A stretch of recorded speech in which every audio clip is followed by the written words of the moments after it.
हे मुद्दे जर तुम्ही लक्षात ठेवले तर हमखास तुम्हाला फवारणीचे रिझल्ट उन्हाळ्यामध्ये सुद्धा चांगले येण्यास मदत झालेली पाहायला मिळेल. मित्रांनो, बरेचसे शेतकरी मला म्हणत असतात की उन्हाळ्याच्या दिवसांमध्ये त्यांना फवारणीचे म्हणावे तशी रिझल्ट मिळत नाही. काय तुम्हाला सुद्धा उन्हाळ्याच्या दिवसामध्ये फवारणी तर करतात, पण त्याचे रिझल्ट तुम्हाला म्हणावे तसे मिळत नाही का? तर हो, बरेचशा शेतकऱ्यांना ही समस्या येत असते, पण त्या समस्येला आपण निराकरण कसं करणार आहे? कारण आपण उन्हाला तर थांबू शकत नाही, तर आपल्याला आपल्या जे काही पद्धती आहे ना त्यालाच बदल करणं महत्त्वाचं ठरणार आहे. म्हणून शेतकरी मित्रांनो, आजच्या या व्हिडिओमध्ये मी तुम्हाला 4 ते 5 अशा गोष्टी सांगतो जे आपल्याला उन्हाळ्यामध्ये फवारणी व्यवस्थापन करताना नक्कीच लक्षात ठेवायचं आहे, जेणेकरून तुमचं औषधी वाया जाणार नाही, तुमची मेहनती वाया जाणार नाही आणि तुम्हाला फवारणीचे रिझल्ट सुद्धा चांगले नक्कीच येण्यास मदत तिकडून झालेली पाहायला मिळेल. तर असे काही टिप्स सांगतो, असे काही तुम्हाला छोट्या छोट्या गोष्टी सांगतो जे तुम्हाला नक्कीच उन्हाळ्यामध्ये फवारणी करताना कामात येणार आहे. त्यासाठी व्हिडिओ नक्की शेवटपर्यंत बघा आणि जर तुम्ही पहिल्यांदा आपल्या चॅनलला व्हिजिट करत असाल ना, तर नक्कीच चॅनलला एक सबस्क्राईब होऊन जाऊ. सगळ्यात पहिली गोष्ट तुम्हाला लक्षात ठेवायची आहे शेतकरी मित्रांनो, जे म्हणजे तुमचं जे काही वेळ आहे ना फवारणीची, ते आपल्याला योग्य असणं महत्त्वाचं आहे. कारण आताच्या जे वेळ आहे ना, आता जवळजवळ 5:30 वाजलेले आहेत. 5:30 ते 6 वाजताचा हा जो वेळ आहे, तर 4:30 वाजतापासून जर तुम्ही या फवारणी केली ना, या म्हणजे 4:30 वाजतापासून तर 6 वाजतापर्यंत, तो एकदम बेस्ट टायमिंग आहे आपला फवारणीचे रिझल्ट आपल्याला इन्क्रीज करण्यासाठी. आणि दुसरा एक महत्त्वाचा टायमिंग आहे तो म्हणजे सकाळचा. सकाळी 6 वाजतापासून तुम्ही 9 वाजतापर्यंत किंवा 10 वाजतापर्यंत स्प्रे करू शकता. शक्यतो खूप जास्त कडक ऊन असेल ना, अशा वेळेस आपल्याला फवारणी करणं टाळायची आहे. हे जे मी तुम्हाला टायमिंग सांगितलं आहे, या टायमिंगवर तुम्ही फवारणी केली ना, तर तुम्हाला फवारणीचे रिझल्ट चांगले येण्यास मदत झालेली पाहायला मिळेल.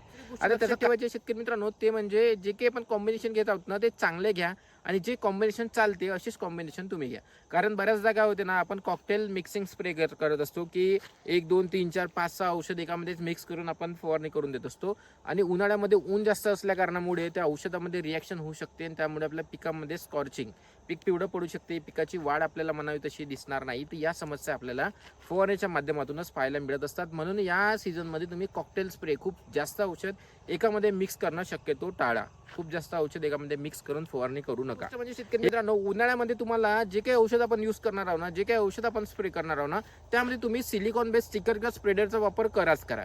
कारण सिलिकॉन बेस्ड स्टिकर किंवा स्प्रेडर काय करत असते ना, जशी आपले औषध पानावर पडली तसंच तिला पसरून घेत असते. म्हणजे आपलं बाष्पीभवन होण्याचं काहीही काम तिथं होत नाही.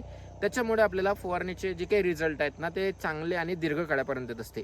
म्हणून तुम्ही एक औषध कमी घेतली चालन मी म्हणेन, पण तुम्ही स्टिकर किंवा स्प्रेडरचा वापर प्रत्येक फवारणीमध्ये खास करून उन्हाळ्यामध्ये केला गेला पाहिजे. हे एक तिसरी गोष्ट तुम्हाला लक्षात ठेवायची आहे. यामध्ये चौथी गोष्ट शेतकरी मित्रांनो तुम्हाला लक्षात ठेवायची आहे, तो म्हणजे जे काही औषध आहे ना, त्याचं प्रमाण अचूक घ्या.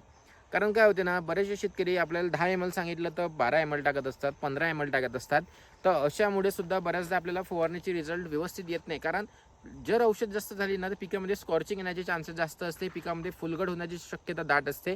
वरून ऊन आणि वरून आपलं हे कॉम्बिनेशन जास्त, त्याच्यामुळे आपल्या पिकामध्ये म्हणावी तसं आपल्याला रिझल्ट पाहायला मिळणार नाही. म्हणून हे चौथी जी गोष्ट आहे ना, हे तुम्हाला नक्कीच तिकडे लक्षात ठेवायचे आहे, जेणेकरून तुमचं चांगलं उत्पादन हे वाढेल किंवा चांगले फवारणीचे रिझल्ट तुम्हाला येतील. यानंतर 5वी एक महत्त्वाची गोष्ट तुम्हाला लक्षात ठेवायची आहे, ते म्हणजे जे जसं आता हा एक समजा 1 एकर 2 एकरचा हा क्षेत्र आहे, याच्यामध्ये तुम्ही 10 पंप स्प्रे करत असाल, तर इथे 10 पंपाच्या ऐवजी नाही का तुम्ही थोडेसे पंप वाढवा, पण फवारणी चांगल्या पद्धतीनं म्हणजे दाट होईल अशा पद्धतीनं फवारणी करा. 2 पंप एक्स्ट्राचे करा, पण फवारणी चांगली करा. जर तुम्ही लक्षात ठेवले तर हमखास तुम्हाला फवारणीचे रिझल्ट उन्हाळ्यामध्ये सुद्धा चांगले येण्यास मदत झालेली पाहायला मिळेल. तर मित्रांनो, तुम्ही कशा पद्धतीने फवारणी करत होते ते मला कमेंटमध्ये सांगा आणि हा व्हिडिओ इतर शेतकऱ्यांना शेअर करा, कारण ते सुद्धा फवारणी करत असतात, त्यांचे सुद्धा पैसे, त्यांची सुद्धा मेहनत वाया जाता कामा नये. म्हणून हा एक व्हिडिओ त्यांच्यापर्यंत शेअर नक्कीच करून टाका. धन्यवाद.